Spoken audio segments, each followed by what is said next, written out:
Larry Glazer. Larry Glazer, headed with you, begin with you. What do you make of what these markets seem to be saying, at least since the election? Neil, who would have thought the Dow would be at 19,000 right now, making new highs after the dismal start we saw at the beginning of this year? And you can only chalk it up to optimism about pro-growth economic policies. But people are hopeful of lower taxes, of less regulation, of lower healthcare costs, but most importantly, more growth in the economy. And that's what's getting priced into stocks. But again, although optimism is high, expectations are also getting very high at these levels right now.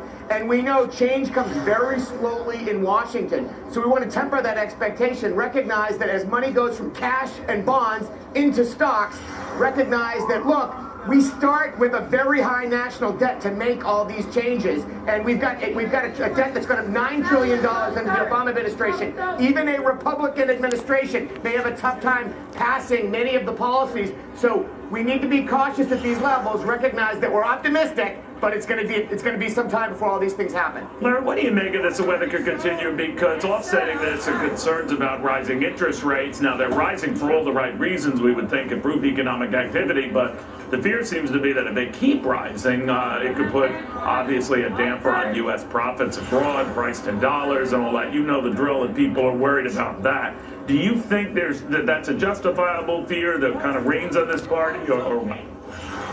Well, I think the only way that interest rates are going to keep rising and rise consistently is if the economy improves. And obviously, Trump's got a lot of work to do. Larry said it himself that there is a decent amount of work to do. So we have to be a little bit patient. But with that being said, if we see that, if over the next 3 to 6 months we see the right people getting into office and we see them doing the right things, then I think that will keep moving the market higher as well as moving interest rates higher. So I think those interest rate moves, those will bring pullbacks in the market, and those will be good opportunities for your viewers, people down here, to be able to step in on those pullbacks. But with that being said, I think the market will be able to recover and keep moving higher, even with a higher moving interest rates. All right, Brian, one of the things we've noticed is that this market has had an incredible run of even before the election. A lot of Democratic friends of mine say, well, that happened under a Democratic president. The Dow essentially tripling, a lot of other averages soaring. That's going to be a hard act for Donald Trump to top, even though at least so much of the activity in the last couple of weeks could in large part owe to Donald Trump's election. But what do you make of that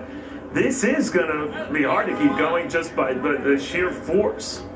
Well, I think there's clearly something new going on here. This isn't just something that Donald Trump inherited. The market is looking at what he's saying. And by the way, the important thing here to notice is he's staying on message. Every time he talks, he's talking about growth. He's talking about taxes, energy, finances. He's talking about regulatory reform. This is what's so important for him. If he stays on message, this can continue. If he gets off message, if he starts talking about trade issues that the markets are worried about, big tariffs, you're going to see problems. But he can keep this going if he stays on message. All right, we'll see about Larry. One of the things about trade thing is that small stocks benefit in that environment because they don't get caught up in the trade, in Broglos. They don't get caught up in all of this stuff. So they might be a place for money. They've been overlooked.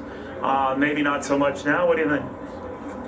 I think we're really talking about Larry Glazer first, and then Larry, I'll get you. I keep forgetting I have two Larrys. I apologize.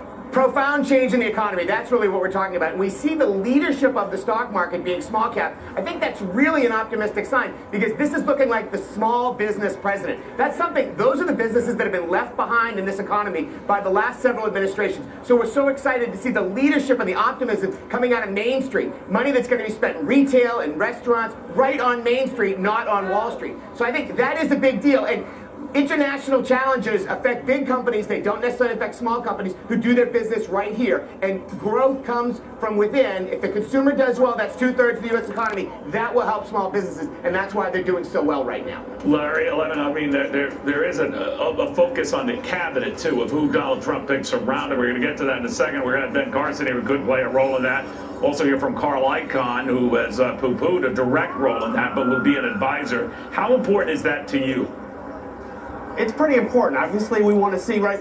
Larry said it himself. He said that we really have a situation where we finally have a small business president. If you talked about any entrepreneurs over the last 8 years, nobody would tell you that they were happy with what the cabinet was doing, what the president was doing. Really, you couldn't find an entrepreneur, a small business person out there that really was happy. So we're really excited about Donald Trump right now, and really excited that we'll see a real situation where it's going to be good for the small business. And if he picks the right cabinet, I think that'll make entrepreneurs out there and small business owners even want to take more risk because they feel like it's going in the right direction.